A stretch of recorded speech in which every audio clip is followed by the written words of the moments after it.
Bon, bah, je pense que c'est la dernière fois que vous le voyez, ce paillasson. Villebrequin, on va pas revenir dessus. Si vous avez suivi, vous savez ce que c'est. Si vous n'avez pas suivi, vous savez ce que c'est.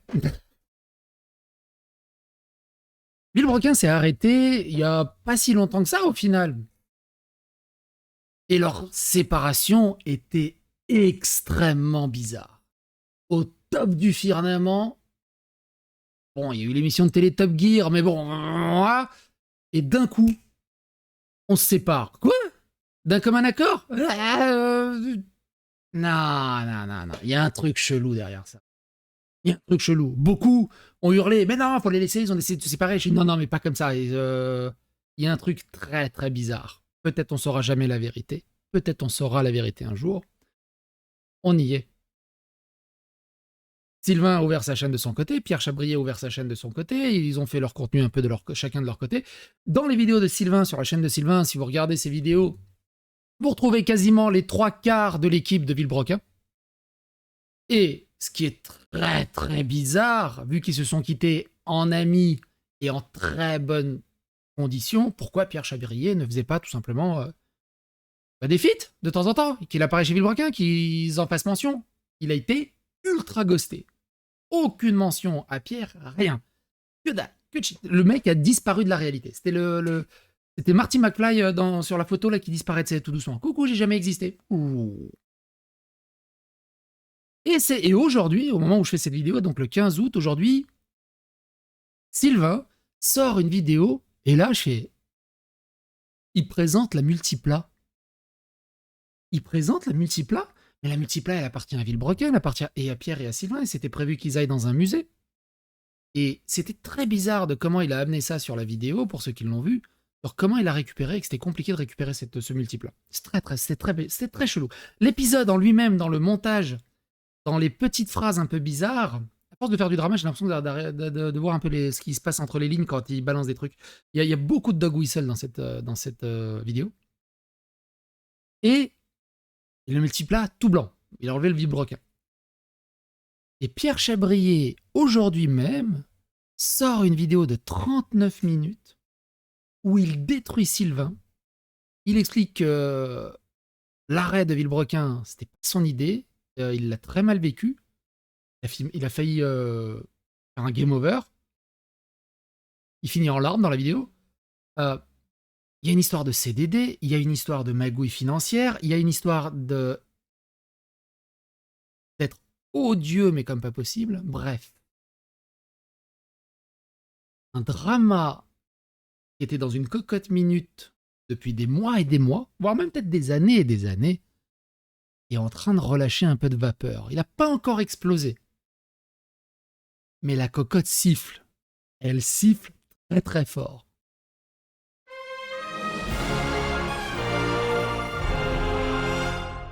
Attention, please. Si vous voulez revenir un peu en détail, histoire de vous mettre à jour, j'ai une playlist qui est dédiée à Villebrequin, où notamment on a surtout parlé de la fin, et ils expliquent les raisons. C'est très intéressant à voir. Très très intéressant à voir cette vidéo-ci. Et c'est tout.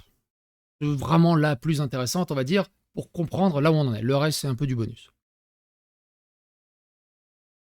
Et aujourd'hui, comme je vous l'ai dit, Sylvain sort cette vidéo-ci.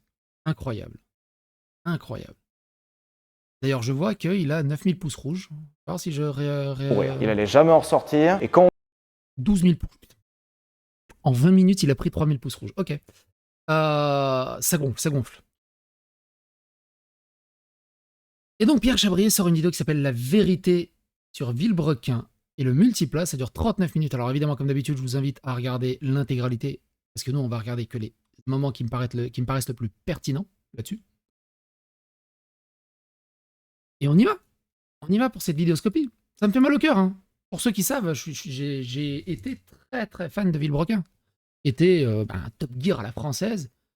Mais c'est très intéressant. Cette vidéo est très intéressante. D'abord, la mise en ambiance de Pierre.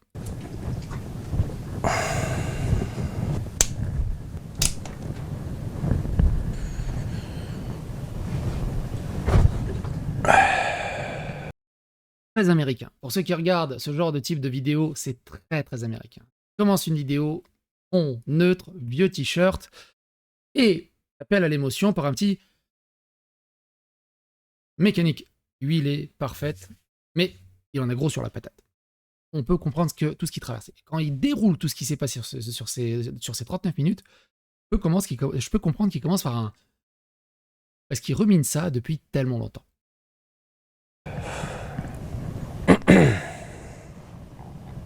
Bonsoir. Bonsoir, bonjour, je ne sais pas, en fait. Ça, c'est le blabla. Voilà. Toujours pareil, hein, le début est toujours mécanique parce qu'on ne sait jamais comment commencer ce genre de vidéo et ça permet de se chauffer. À 4h30, il dit ceci. Pour pouvoir vous un peu sur l'état où il en est actuellement. rendre la chose un tout petit peu plus digeste, mais à mon avis, il n'y aura pas beaucoup plus que ça. N'attendez pas de gif ou de blague, c'est pas prévu. Un petit disclaimer, que de mon côté, je n'ai pas besoin de ça. Je vais continuer à faire des vidéos sur les réseaux parce que ça me fait plaisir et je vais continuer de les faire comme j'en ai envie parce que ça me fait du bien, ça me fait plaisir de partager ces choses que j'aime, parler, discuter, avoir une aventure humaine. Et très bon pont pour vous parler de l'aventure humaine justement que je suis en train de créer. Je ne vais plus vivre simplement des réseaux puisque effectivement ce n'est plus mon envie, ce n'est plus mon ambition. Je vais aussi vivre d'une activité réelle, concrète, d'un business physique dans la vie dont je vous parlerai très prochainement, qui est en train de se mettre en place, les travaux sont en cours et ce sera un endroit où on pourra se retrouver physiquement et où on pourra passer des vrais moments autour de cette passion de l'automobile que j'ai depuis toujours et que là... Donc il va faire plusieurs projets IRL et s'éloigner un peu des réseaux. Alors je suis allé voir je suis allé voir un petit peu les statistiques. Sylvain Live, donc il a presque 1 million d'abonnés.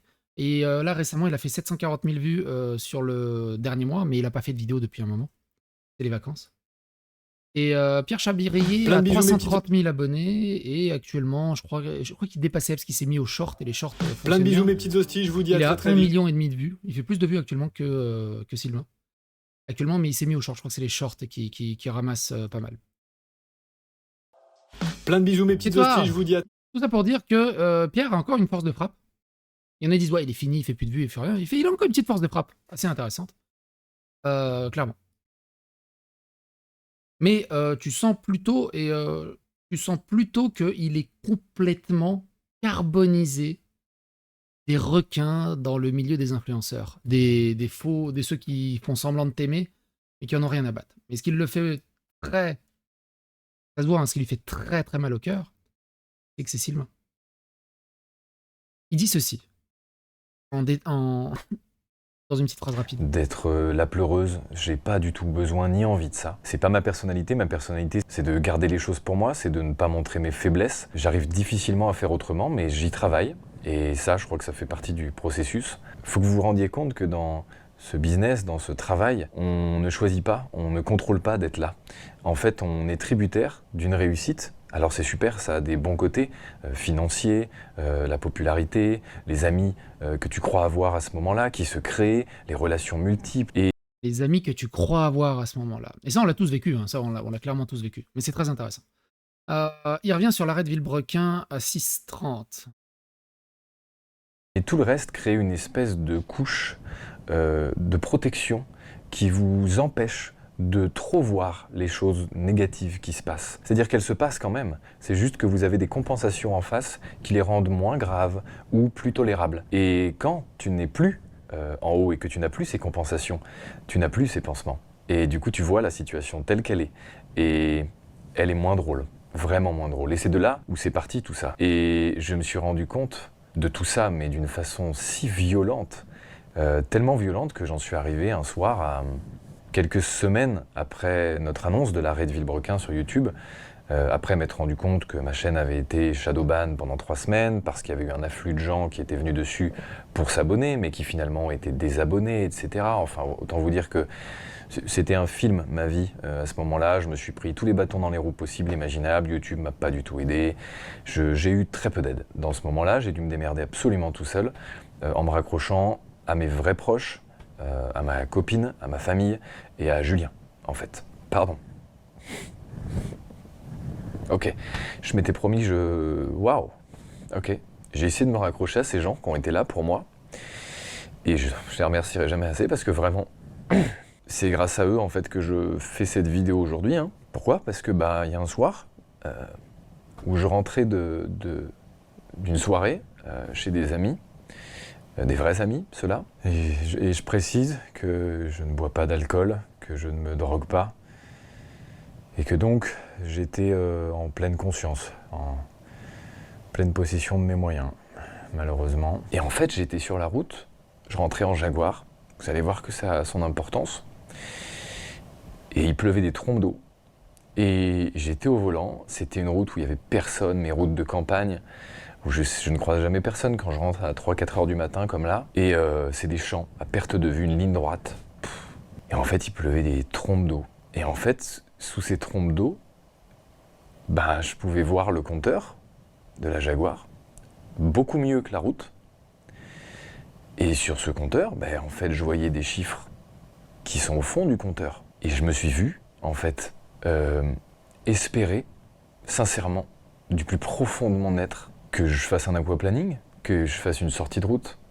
Parce que j'avais pas le courage, ou je sais pas, j'étais pas encore suffisamment faible, affaibli par toute cette situation pour donner un coup de volant moi-même. J'ai sincèrement souhaité, les yeux pleins de larmes, avec la pluie sur le pare-brise qui me permettait de ne plus rien voir de ce que j'avais devant moi, que juste ça s'arrête, s'il vous plaît. J'avais juste qu'une envie, c'était que ça s'arrête.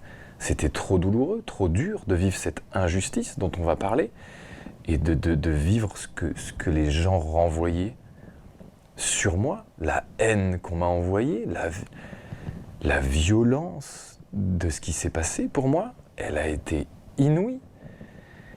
Et quand je suis rentré à la maison, je me suis couché. Pardon.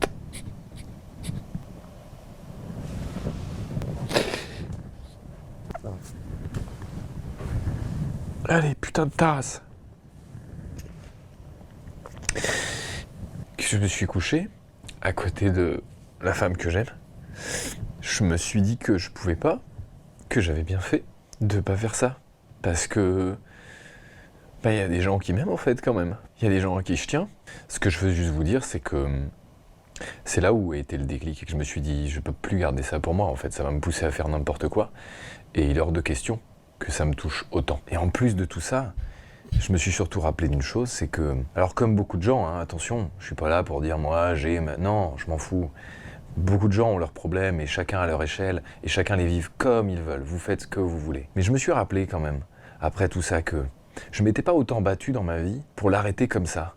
Je me suis dit que c'était hors de question que j'arrête ça comme ça, que les gens qui m'ont abandonné à ma naissance, c'est peut-être quelque chose qu'ils auraient aimé, mais que les gens par contre, qui eux m'ont tendu la main, qui eux m'ont adopté, qui m'ont éduqué, qui m'ont inculqué les valeurs que j'ai là, je leur dois de rester là et de me battre et de faire en sorte que vous soyez au courant et vous sachiez tout ce qui s'est passé. Alors on va rentrer dans le vif du sujet, enfin. C'est fort, hein. C'est très très fort. Compliqué, hein. Donc là, il arrive sur l'arrêt de Villebrequin.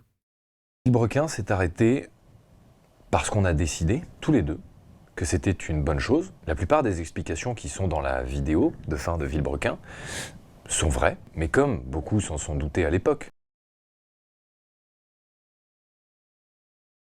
La plupart des explications sont vraies. Ça mériterait de refaire un deuxième visionnage, n'empêche, sur la vidéo de l'arrêt. La plupart des explications sont vraies. C'est pas dit anodinement, hein. C'est sûr, évidemment, dans cette vidéo, il ne dit pas toute la vérité, on est d'accord. Sinon, je pense qu'il y aura aussi des problèmes de justice à tout ça. Mais c'est très intéressant. Ce n'est pas les seuls. Et je vais rétablir du coup une chose que j'ai déjà essayé vainement de faire. Nous avons effectivement décidé d'arrêter Villebrequin tous les deux. Cependant, je ne suis pas du tout d'accord avec la façon dont ça s'est déroulé. Et je n'ai malheureusement pas eu le choix que de subir cet arrêt de Villebrequin de cette façon. C'est-à-dire brutalement et de façon parfaitement inattendue, pas calculée du tout de mon côté. Parce que oui, j'ai accepté d'arrêter Villebrequin parce que la situation dans laquelle on était une voie sans issue et j'étais aussi clairvoyant là-dessus. Sauf que il y a arrêté en respectant tous les gens qui ont travaillé avec nous, en respectant les loulous. Et retenez bien ça, tous les gens qui travaillent avec nous, parce qu'après il va parler de contrat et tout, et c'est très très intéressant. Il va revenir, je crois, une vingtaine de minutes un peu plus tard dans la vidéo. Mais retenez bien cette histoire. En nous respectant l'un l'autre et en faisant un final grandiose, avec des vidéos fantastiques, avec un final merveilleux. Voilà, c'est plus de la nostalgie. Il n'y a pas grand-chose d'intéressant comme information. Ici. Résoudre à effectivement dire oui. Quel choix j'avais? Je n'allais pas tourner des vidéos seul, j'en avais pas l'envie. Qu'est-ce que j'aurais pu faire d'autre à ce moment-là? Je n'allais pas le forcer à faire des vidéos, donc j'avais pas le choix. Mais l'histoire actuelle nous a... Grosso merdo, Sylvain voulait plus travailler avec Pierre. Et Pierre, il a dit, bah, je vais pas te forcer à faire des vidéos si tu veux plus faire des vidéos avec moi. Enfin, du coup, on arrête Villebrequin, c'est ça? Montrer que ce qui s'est passé a été effectivement bien différent de ce que ça a pu paraître. Puisque oui, je le sais, ce qui a pu paraître pour vous, sans explication autre que la dernière vidéo, la conclusion pour certaines personnes a été très simple.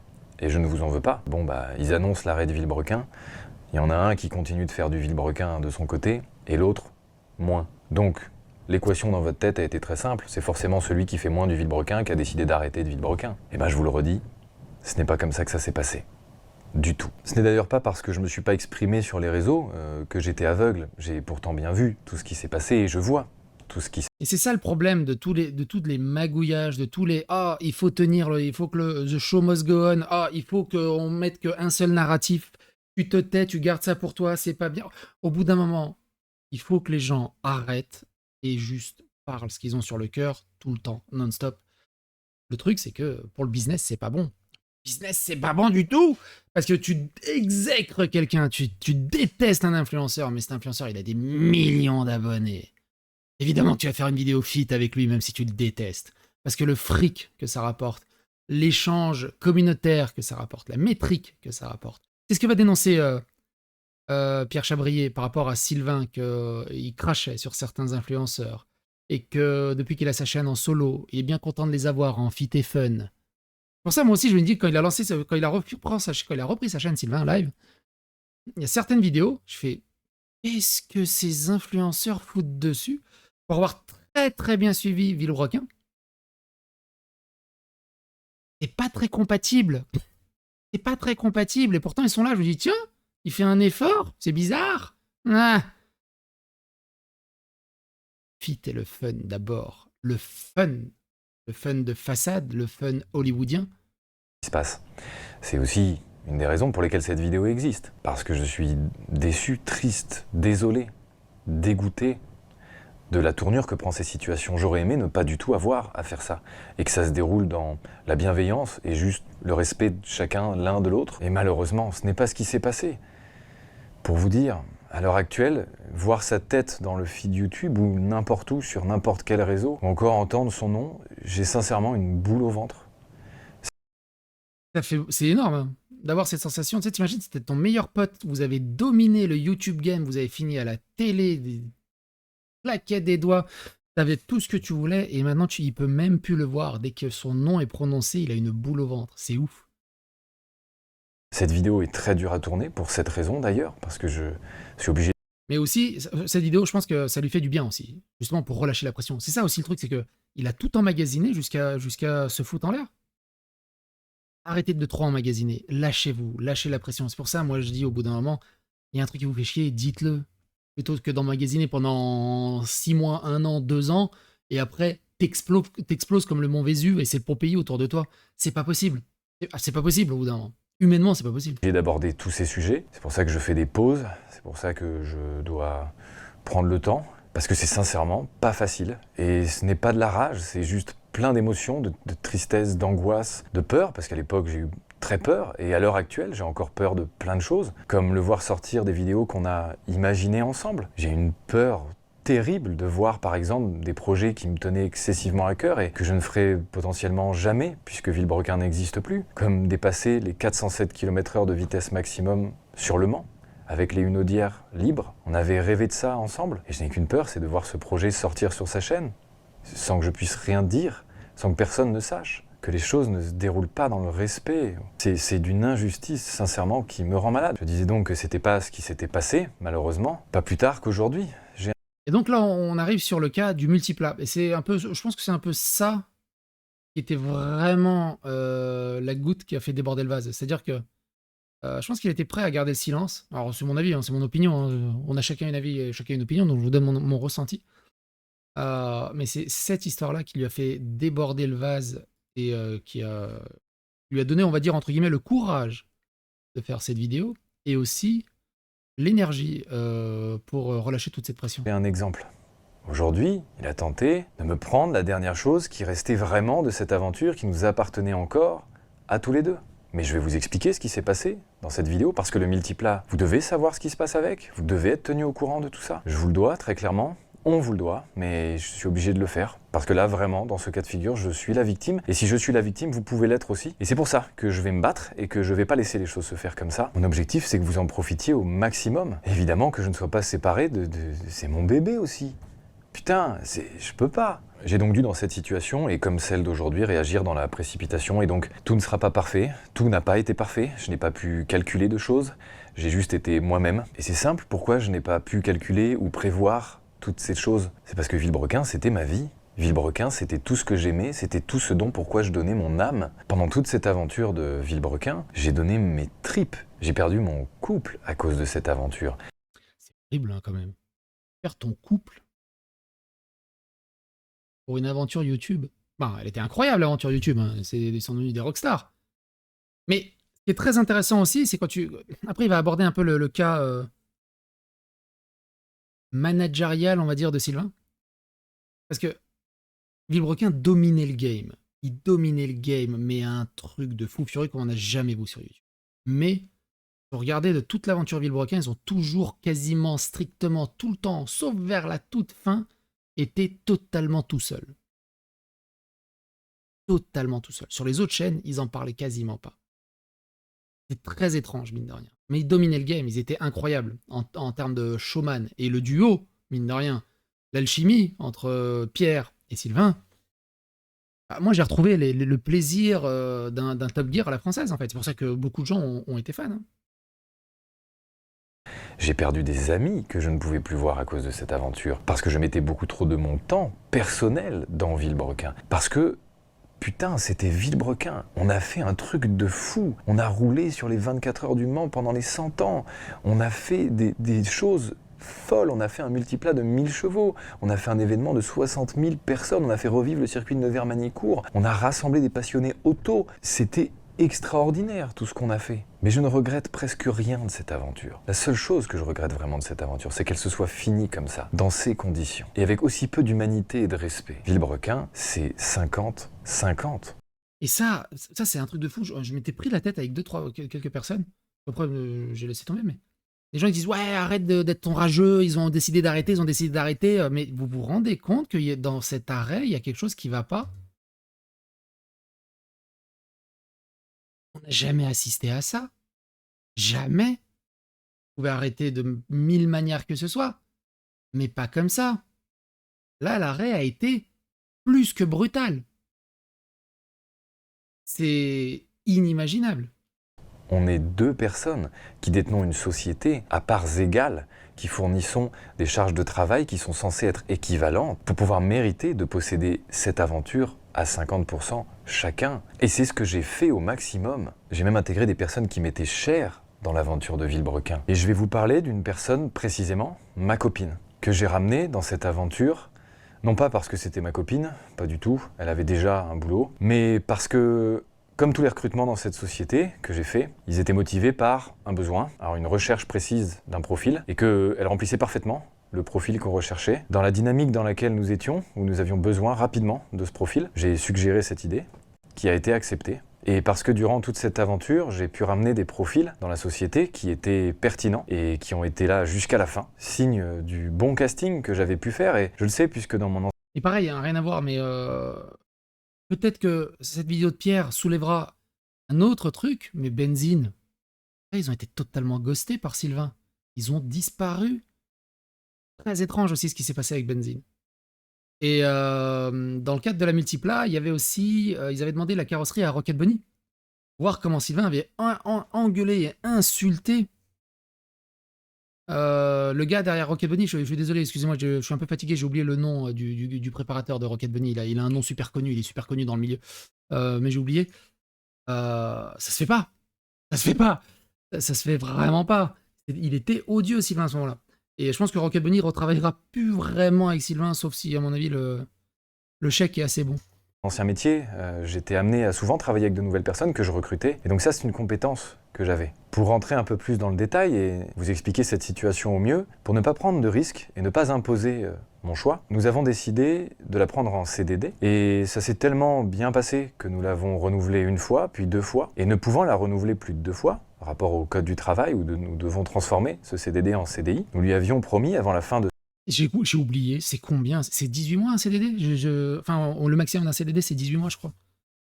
Ce deuxième CDD, de la passer en CDI, motivé en plus de ça par une prime qu'on lui avait donnée le mois précédent pour lui symboliser qu'on était content de son travail. Prime qu'on avait évidemment acceptée tous les deux et qui m'avait même été proposée par mon associé. Donc tout va bien. Sylvain propose une prime et que le CDD est super bien. Très bon employé, tu donnes une prime, il n'y a aucun souci là-dessus, donc tout va bien. Pour le CDI, ça devrait être pas mal. Car dans une structure comme celle-ci où nous sommes tous les deux dirigeants, nous ne pouvons pas prendre une décision comme celle-ci seuls. Eh bien, quelle ne fut pas nos surprises, la sienne d'abord, mais ensuite la mienne, que son CDI n'était en fait plus envisagé. À 2 jours de la fin de son contrat de CDD, elle a reçu un appel, dont je n'étais évidemment pas au courant, lui signifiant que non, nous ne la reprendrions pas, sans évoquer aucun motif. Et alors c'est très compliqué, hein. Le no-job in-job est très important, donc, mais bon, là c'est très compliqué. Ça veut dire que lui, il est chef, hein, c'est le chef de la boîte, hein, avec Sylvain, ils sont chefs de la boîte. Et sa copine, lui-même n'est pas au courant que sa copine n'est pas renouvelée. Ça, c'est chelou quand même. Ça, c'est extrêmement chelou. Enfin, je veux dire, ça passe... Généralement, t'appelles ton collègue, tu fais « Allô ? C'est quoi cette histoire ?» Je n'ai ni été consulté, ni su comment réagir, puisqu'il restait 2 jours, nous étions en tournage. En ayant reçu ce coup de fil, elle ne voulait plus, en ayant ressenti cette animosité de son côté, venir travailler dans la société. Donc même si j'avais pu faire quelque chose, ça n'en aurait rien fait, elle serait partie. Et je vois déjà celles et ceux qui parleront de ne pas mélanger la vie pro et la vie perso. Et je leur répondrai tout simplement que dans ce cas de figure, ce n'était pas du tout le problème. De notre côté, il n'y a eu aucun souci entre elle et moi. Nous sommes toujours ensemble, ça se passe très bien. Et je ne comprends à l'heure actuelle toujours pas, et elle non plus, les vraies raisons de cet arrêt de collaboration. Tout ça pour vous signifier un peu ce cadre de travail qui donc évidemment, il reste encore beaucoup de loups. n'était pas sain du tout, qui n'était pas sur de bonnes bases. Et je vous parle de ça pour une raison aussi bien concrète. Villebrequin, c'était 2 personnes. Et du coup, quoi que l'un fasse pendant l'ère de Villebrequin, l'autre en était tributaire. C'est-à-dire que l'image véhiculée par exemple au téléphone, en réel, avec des gens dans la rue, vous, des relations professionnelles par exemple, si l'un parlait, c'était aussi la parole de l'autre, puisqu'on parlait sous le nom de Villebrequin. Et moi, mes valeurs étant celles qu'elles sont, j'ai toujours pris ce rôle très au sérieux. Je me suis dit, il faut absolument que je ne dénature pas l'image de Villebrequin en agissant par moi-même. Il faut absolument que tout ce que je fais soit positif pour Villebrequin. C'était vraiment la façon dont je pensais. Mais pour... Là, en gros, il est en train d'amorcer la discussion sur la gestion faite par Sylvain.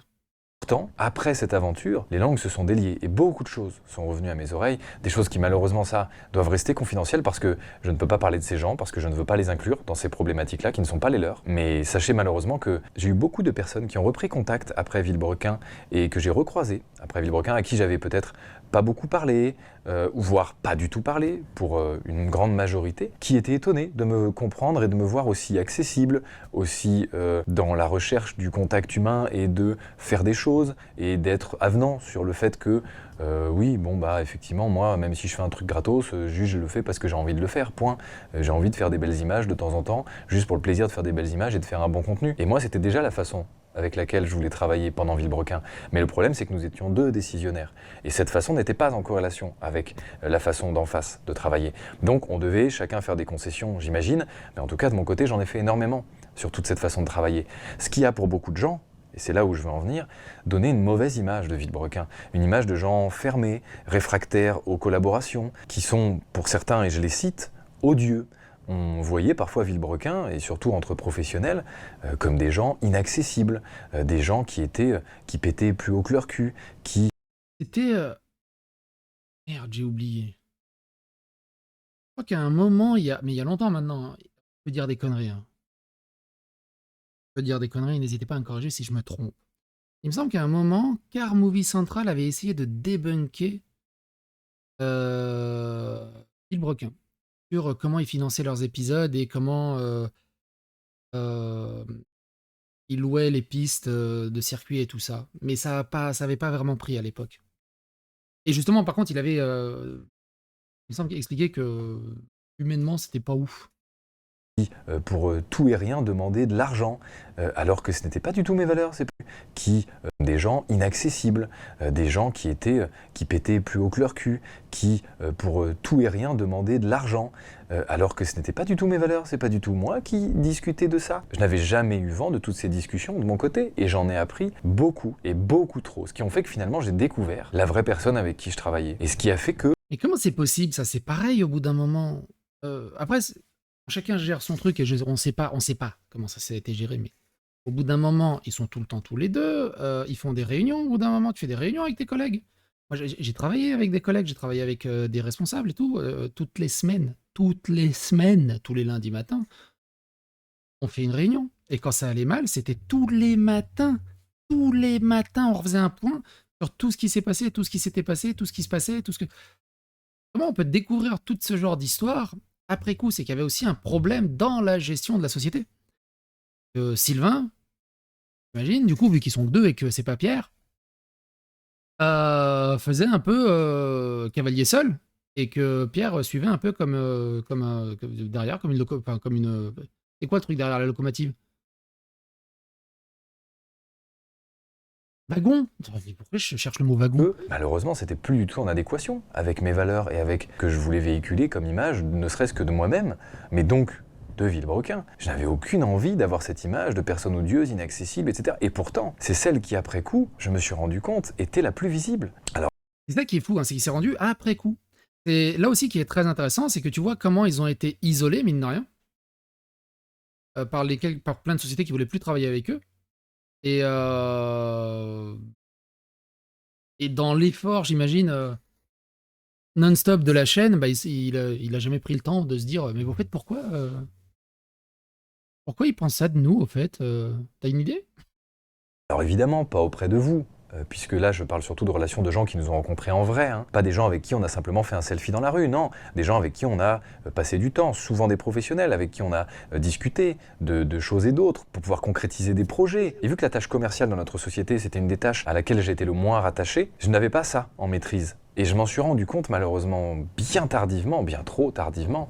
Waouh, si c'était à refaire, mais je le referais certainement pas comme ça, à côté du nombre d'événements desquels on est passé, juste par cette image. Et ça, c'est intéressant. On apprend qu'ils ont été refusés d'énormément d'événements à cause de cette image. Et ça, c'est très, très intéressant. Parce qu'on n'a même pas osé nous proposer les événements. J'ai rencontré des organisateurs d'événements auxquels j'aurais adoré participer, et que si c'était remonté à mes oreilles, moi je me serais battu pour les faire. Alors oui, en parlant d'exemple, le dernier en date, pas plus tard que cet après-midi, puisque nous vous l'avions dit dans la vidéo. Oui, donc il revient sur la multiplat. De fin, et c'était ce que nous nous étions dit entre nous, le multiplat resterait la propriété de Villebrequin, donc de nous deux, à 50-50, je le répète, pour dans un premier temps l'exposer dans un musée pour que vous puissiez en profiter le temps que nous décidions de savoir quoi en faire et de trouver une vraie solution, de trouver des vraies choses à faire avec lui et comment s'organiser autour de tout cela. Mais malgré... Et ça, c'est ce qui était prévu dans la vidéo de fin. Par exemple, mon accord pour l'exposer dans le musée Matra, qui nous avait proposé gentiment leur aide, le temps de trouver quoi faire exactement avec le multiplat, eh bien, mon accord seul ne suffisait pas. Et malgré même mes différents avis positifs, favorables, au fait que le multiplat aille dans différents événements, comme l'événement de la Boiserie, sa foire, avec plus de 30 000 personnes, ou bien encore le championnat de drift au Val de Vienne, ou même un événement caritatif qu'on nous a proposé. J'y étais pour tous favorable. Le temps qu'on trouve quelque chose, évidemment, je veux faire vivre le multiplat, je voulais le faire vivre et je veux toujours le faire vivre. Malheureusement, tout ça avec un seul accord, ça ne suffisait pas. Donc le multiplat est resté dans son hangar à prendre la poussière. Tout ça pour vous dire que je veux qu'une chose pour ce multiplat, c'est qu'il vive. C'est qu'on puisse le faire vivre encore, tous, pour vous, pour lui, pour moi. On y a tous mis de l'argent, pour certains d'entre vous, nous aussi, de la sueur, presque du sang en réalité parfois, des larmes, dedans, autour.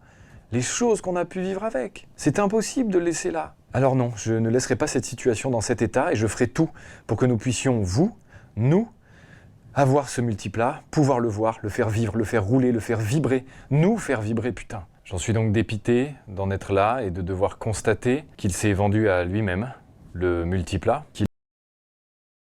Et je fais pardon. Pardon? Il a le droit de faire ça? Il a le droit de faire ça en claquant des doigts? Comment il peut racheter le multiplat de sa société beaucoup moins cher? Vous allez voir, il va expliquer ça après. Alors je ne sais pas si la société est fermée ou pas. Mais au bout d'un moment, Pierre a encore son mot à dire. Il peut refuser la vente du multiplat. Il aurait dû être mis au courant s'ils sont tous les deux à 50-50 dessus.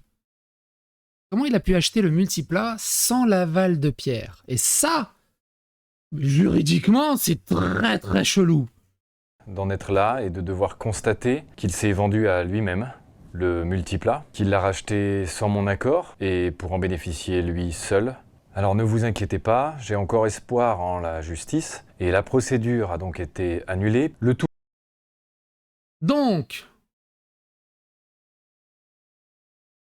il attaque en justice Sylvain. En gros, grosso merdo, c'est ça. Hein. Alors je sais pas c'est quoi. Vous les experts là, quand t'achètes quelque chose de ta société à titre personnel et que t'es multidirigeant de ta société et que t'as pas prévenu les autres dirigeants et que t'as pas fait de conseil d'administration, j'en sais rien, ou de réunion, ou d'aval, ou de validation, comment ça s'appelle? Parce que moi, j'en ai aucune idée. Vous êtes des experts? Les commentaires sont là. Tout dans le but de pouvoir faire ça proprement et en règle vis-à-vis du véhicule, vis-à-vis de la société et vis-à-vis de vous. Attends, mais il vient de dire que le vote est annulé. A donc été annulé. Le tout pas, j'ai encore espoir en la justice et la procédure a donc été annulée. Le tout dans le but de pouvoir faire ça. Très intéressant. Quand tu revois la vidéo là justement où il présente le multiplat à ses copains, c'est très intéressant sur ce que dit Sylvain de comment il a réussi à l'avoir et tout, et donc apparemment c'est annulé finalement. C'est bizarre. Proprement et en règle vis-à-vis du véhicule, vis-à-vis de la société et vis-à-vis de vous. J'espère vraiment ne pas rencontrer trop de difficultés puisque je vais formuler une proposition allant parfaitement dans le sens de tout ce que je viens de vous dire à mon associé pour que nous puissions décanter cette situation très rapidement et nous rendre le multiplat le plus rapidement possible. En espérant ne pas rencontrer trop de difficultés qui mèneraient la procédure à potentiellement bloquer le multiplat, je ne sais où, je ne sais comment. J'en ai aucune envie et j'aimerais vraiment que ça se passe de la manière la plus simple, à savoir en négociant comme des adultes. Et même si dans cette histoire, le point d'importance n'est pas l'argent, il faut que je vous en parle rapidement quand même, il a dû se dire que tant qu'à essayer de la mettre, autant le faire bien. J'ai donc découvert la somme du montant de ce rachat complètement dévaluée par rapport à la somme que vaut vraiment le multiplat. Alors il ne le dit pas la somme, mais je serais très curieux de savoir à combien il s'est auto-racheté la voiture. Parce que du coup, si la somme est très dévaluée par rapport au prix réel, pareil, hein, les experts là, je sais pas comment ça s'appelle.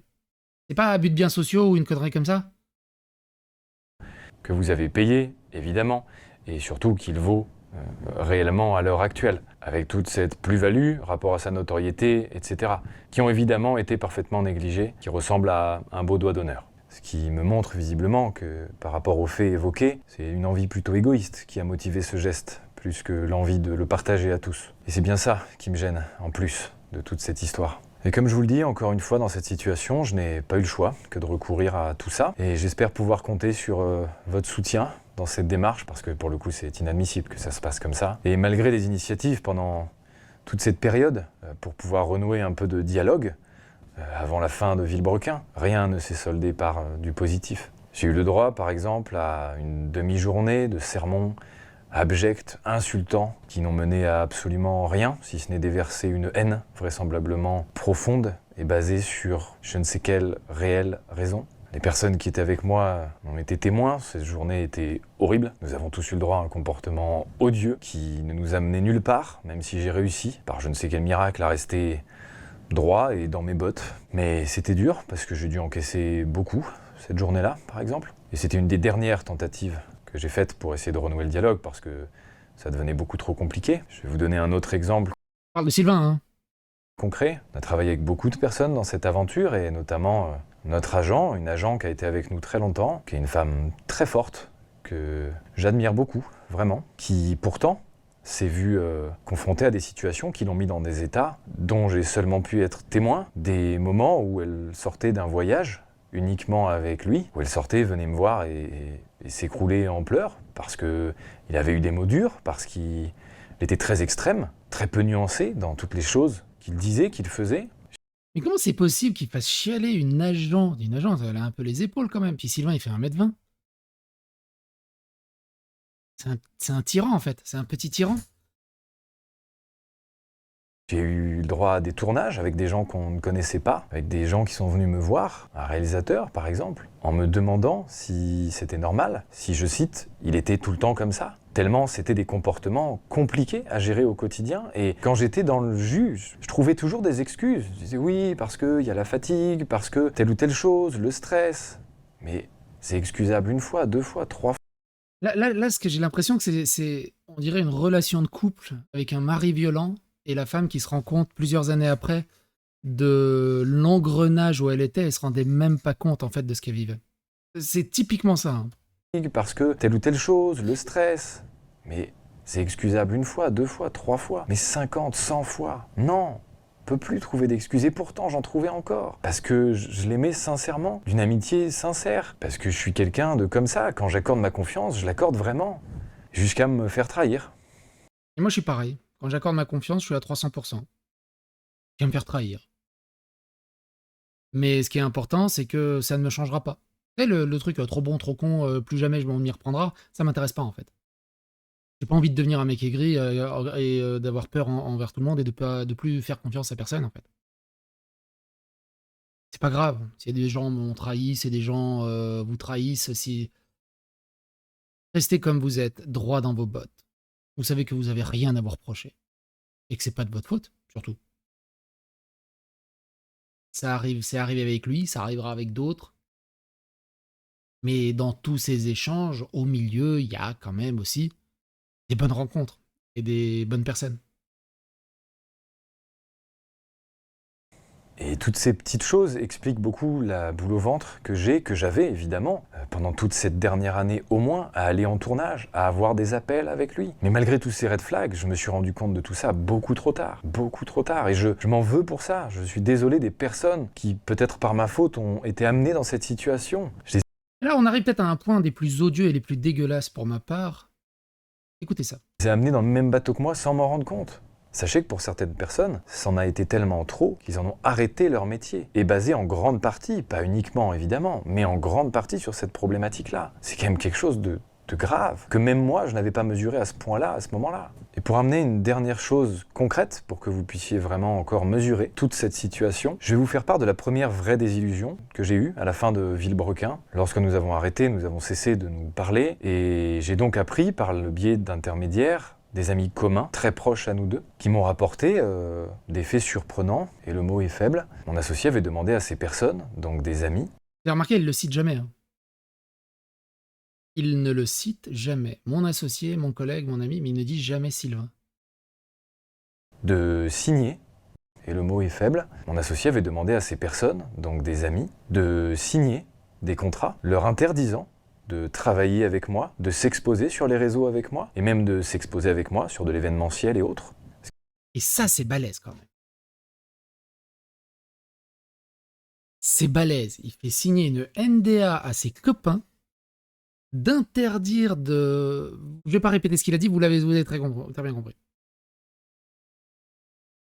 Pour quelle raison, et ça on le sait pas, quelle raison Sylvain a autant d'animosité envers Pierre? Au point de le cancel, mais non seulement de le cancel, mais d'interdire à quiconque qui est dans l'entourage de Sylvain d'approcher ou de travailler avec Pierre. Et là, il y a un problème quand même. Un gros problème. C'est qui Pierre? C'est l'antéchrist? Quel moment c'est possible ça? Grosso merdo, hein. Vous voyez, par exemple, je sais pas, je vais dire une connerie, mais Amixem dans la vidéo de Villebrequin, il signe, il pourra jamais être avec Pierre. Ou tout simplement, éclairagiste, monteur, cadreur, vidéo, lumière, ou événement. Vous voulez travailler avec moi? Vous ne travaillez pas avec Pierre. Ça, on l'avait dénoncé plein de fois dans des précédents dramas. Mais là, on a encore une preuve très concrète de ce côté-là. Mais par contre, moi, ce que j'aimerais bien, c'est une vraie réponse de Sylvain, publique, sans troll, et honnête sur tout ça. Parce que quand Villebrequin s'était arrêté, il avait fait un live d'explication, soi-disant, mais il a buté en touche sur absolument toutes les questions. Il a trollé sur absolument toutes les questions, et en fait, il s'est rien dit, et on n'a rien su. Une vraie communication, du vrai Sylvain, et pas du personnage. Parce que c'est trop important. C'est trop important pour la communauté, c'est trop important pour les gens. Les gens ont le droit de savoir. Ce qui en fait en venait à les interdire de me fréquenter, parce qu'on n'en était pas loin. Et l'objectif, pour lui, était de faire signer ces contrats à mes amis, à des gens de qui on était proches, avec qui on avait noué des relations sincères. Où est-ce qu'on allait? Alors évidemment, très peu d'entre eux ont accepté de signer ces contrats avec un manque d'éthique évident, qui nous met tous dans une position à laquelle j'aurais même pas imaginé être confronté un jour. En tous les cas, ça m'a laissé sans voix, et ça les a laissés sans voix aussi, puisque en plus d'être sans éthique, les déshumanise complètement, les objectifie. Enfin vraiment, je sais pas où on allait avec ça. Je sais pas où on allait. Certaines personnes ont forcément... Qu'est-ce qu'il a fait, en fait, Pierre? Il a piqué la femme de Sylvain? J'aimerais bien savoir, hein. C'est quoi l'origine de cette animosité? On le sait toujours pas. accepté, peut-être en modifiant certains termes du contrat, en les discutant, mais quoi qu'il en soit, je l'ai... Et je me dis peut-être un peu avec espoir, je suis désolé de couper, mais peut-être un peu avec espoir, cette cocotte minute là qui est en train de siffler explosera et on connaîtra enfin la vérité. Pardonne, parce que je comprends que ce choix ait été fait dans la peur. Mais merde, quand est-ce que ça s'arrête? Quand est-ce qu'il arrête? Quand est-ce qu'on va me laisser tranquille faire mon bout de chemin? Moi, j'embête personne, je veux embêter personne, je fais mes trucs dans mon coin. Qu'on me laisser kiffer ma vie et continuer à faire ce que j'aime comme je l'aime. Ces années de travail, ces heures et ces heures de sommeil perdu, j'ai plus rien. On m'a sincèrement tout pris. On m'a tout pris dans cette histoire. On m'a juste dépouillé. Je suis obligé d'en faire ce constat, et c'est pas pour m'en plaindre, je vais rebondir, et je vais faire le maximum pour justement faire en sorte que cette aventure soit quand même d'en tirer le maximum de positif, et que ce soit pas juste un pur désastre dans lequel je me suis fait prendre dans tous les sens. Donc je vais me battre, et je vais essayer de faire en sorte de m'en sortir de ce truc, mais là je vous assure que c'est pas évident cette histoire. Je suis obligé d'aborder le sujet de la télé. Alors là il aborde le sujet de la télé, c'est très intéressant le sujet de Top Gear aussi. Faut savoir que Top Gear, ils l'ont tourné juste avant l'arrêt de la chaîne. Ils ont arrêté la chaîne et après, Top Gear a été diffusé à la télé. C'était une catastrophe. Une catastrophe. J'ai regardé, je crois, les 3 premiers épisodes, c'était une catastrophe. Contre, maintenant qu'on a cette vidéo-là,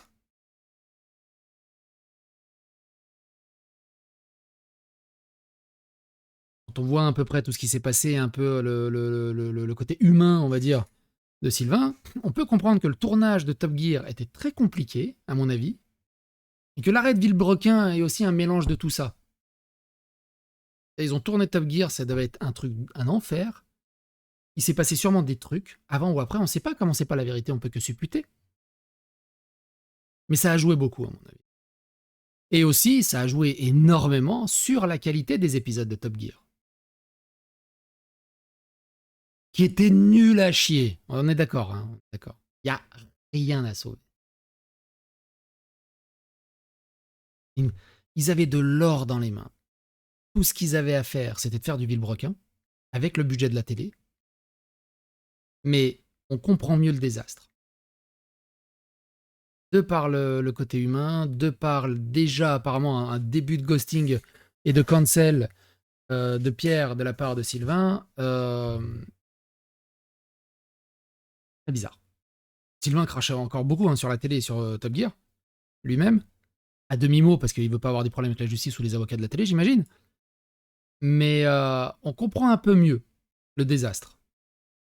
Cette passerelle, ce rêve qu'on a mené à bien, cette chose qu'on n'espérait même pas en commençant à faire des vidéos le week-end sur nos temps de pause. On n'imaginait même pas arriver à reprendre cette chose, ce diamant qu'on regardait quand on était gamin et qu'on disait mais ces gens sont géniaux. Jamais j'aurais osé espérer en arriver là. Et pourtant on y est arrivé. Et malheureusement, même ça, on va me le prendre. Oui, on m'a demandé si on me proposait, est-ce que je serais amené à plutôt être d'accord ou non? Évidemment que si on me propose, je dis oui. Évidemment que si on me propose de continuer, pour moi cette aventure c'était une réussite. Les chiffres le disent, même si le prisme Twitter, qui dit que de toute façon tout ce que les gens font dans la vie c'est de la merde, était biaisé. Les chiffres sont les chiffres. On a fait les meilleures audiences cumulées le début de cette émission en France. Alors voilà, bon.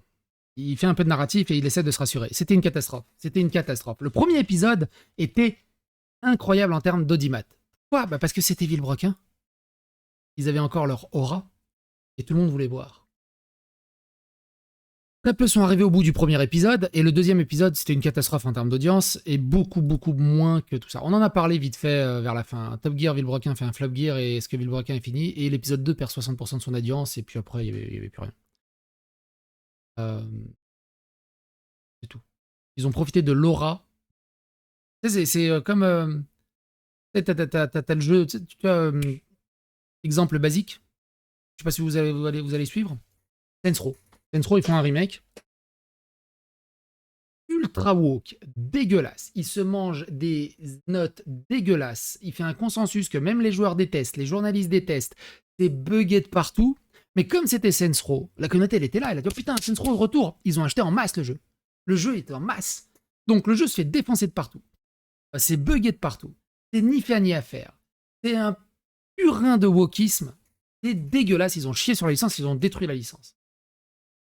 L'éditeur fait un tweet en mode, on a réussi. Les ventes sont très bonnes. Ah ouais, les ventes sont très bonnes parce que vous aviez surfé sur l'aura. Mais il reste plus rien. Vous ressortez un nouveau, là, Saints Row. Il n'y aura plus rien. Plus rien. C'est tout, point. On ne va pas comparer des chiffres de télé et des chiffres d'Internet. Par contre, on va comparer des chiffres de télé avec des chiffres de télé. Et on a comparé des chiffres de télé avec des chiffres de télé. Et les 8 précédentes années, c'était des moins bons chiffres. Donc c'était une réussite. Et j'en suis... Le début du premier épisode. Tout le reste, non. Je suis super fier. Et en vrai, même si il y a eu plein de problèmes, il y a eu plein de choses, mais merde, cette aventure... Putain, regardez grâce à vous où on a pu aller. Par contre, j'avoue que même si c'était à chier de travailler avec la télé et des budgets de la télé là-dessus, ils ont dû passer, normalement, un bon moment. Normalement. Je suis extrêmement content et fier d'avoir pu faire ça et de vous proposer ce contenu. Et je serai extrêmement content de pouvoir continuer. Mais le problème, comme pour Villebrequin, c'est que ces décisions se prennent à deux. N'empêche qu'en face, il y a eu un refus. Alors, comment je fais? Parce que s'il n'y avait pas eu qu'une acceptation sur deux, nous aurions pu continuer. Mais non, là c'est remis en question, et donc beaucoup de questions. Donc en gros, c'est Sylvain qui a voulu arrêter Top Gear, parce que je pense que si les audimat étaient bons, ils étaient partis pour saison 2, saison 3, et puis il va faire un The Grand Tour, et puis racheté par Amazon, et puis après ils dominent la planète, et ils achètent l'Europe, j'en sais rien. Ça plaisait pas à Sylvain. La question se pose, et c'est normal, mais je me retrouve encore une fois dans la situation où malheureusement, on me retire encore ça. Et je veux, en vous disant tout ça, que vous compreniez bien et que vous pesiez bien que toutes ces décisions ne sont pas les miennes. Et vous savez, il faut peser pour moi l'importance de cette vidéo parce que c'est pas si facile de s'exprimer sur ces... On va aller à 34-30, il y a un truc intéressant. Qu'est-ce que j'ai dit? 34-30, c'est ça, vers là. Plus d'événements. Moi, je voulais pouvoir faire plus de grands rex, etc. J'avais envie de ça, j'avais envie de vous voir beaucoup plus. Plein de raisons ont fait que c'était pas possible, mais pas toujours les bonnes. Et maintenant, c'est ça que je veux réparer. C'est que putain de merde, je veux vivre une aventure humaine, et une bien. J'ai vraiment hâte d'enfin pouvoir tourner cette page, et cette vidéo fait partie justement de cette page qui se tourne, et c'est même peut-être même le livre qui se ferme finalement sur cette histoire, sur les sujets sur lesquels la justice doit prendre le cours, elle prendra le cours, et on continuera. Moi, c'est intéressant aussi de... Il y a de la justice dans le tas. Est-ce que Pierre attaque Sylvain en soum-soum, sans vraiment nous mettre au courant ou nous le dire directement? J'imagine que oui. Je vous ai donné vraiment tout ce que je pouvais vous donner. Il y a forcément des choses qui ne vous regardent pas et dont je ne peux pas vous parler, mais qui vont de toute façon exactement dans le sens de tout ce que j'ai dit aujourd'hui. Ouais, mais ça serait bien de rajouter une petite couche sur le McDo pour essayer de comprendre. Pierre, si jamais tu regardes cette vidéo, On a besoin de savoir c'est quoi le point d'origine pour toi de cette animosité de Sylvain envers toi.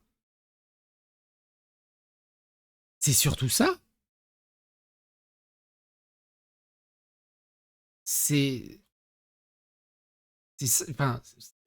Pour moi, c'est le point le plus important. C'est un peu l'anneau du Seigneur des Anneaux, quoi. Donc, c'est juste des exemples supplémentaires. Le film, il est génial. L'aventure, elle est géniale. Mais l'histoire de l'anneau, elle est importante. De pourquoi que je ne peux pas exposer là. Alors évidemment, maintenant, il a dû se rendre compte que tout seul, c'était pas si simple. Et qu'au vu de la situation finale de Villebrequin dans laquelle nous étions, c'est-à-dire avoir des difficultés à trouver des idées, avoir quand même des problématiques à se renouveler, à faire toujours plus, c'était quand même des choses qui nous ont aussi motivés à l'arrêt de cette chaîne. Ou encore notre capacité à rebondir l'un avec l'autre. Et ça, c'est très dur à retrouver, c'est certain. Du coup, forcément, il a dû se réouvrir à la collaboration, ce dont il avait le plus peur avant. Ce qui m'a étonné, forcément. Et pourquoi il avait peur à la collaboration avant ? Il a dû se réouvrir à la collaboration, ce dont il avait le plus peur avant. Ce qui m'a étonné, c'est peut-être les personnes avec qui ces collaborations sont arrivées. Je ne pourrais citer évidemment aucun nom, mais j'ai été étonné de voir des personnes qui, à l'époque, selon ses dires, n'étaient pas extrêmement dans son cœur, pour être poli, faire finalement des feats. Plus rien ne m'étonne vraiment maintenant.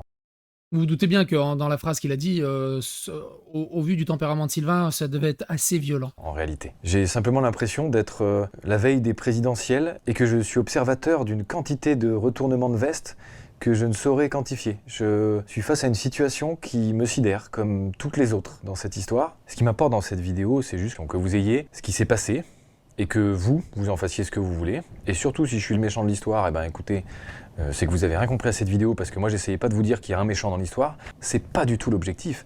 J'essaie juste de vous parler de l'histoire. J'espère simplement qu'il n'y aura pas de surenchère à tout ça et que ce potentiel drama n'existe pas vraiment, qu'il soit juste là pour expliquer une situation, point, parce que c'est uniquement ce que j'ai voulu faire là-dedans. Je n'ai pas voulu ouvrir une brèche. J'ai juste pris...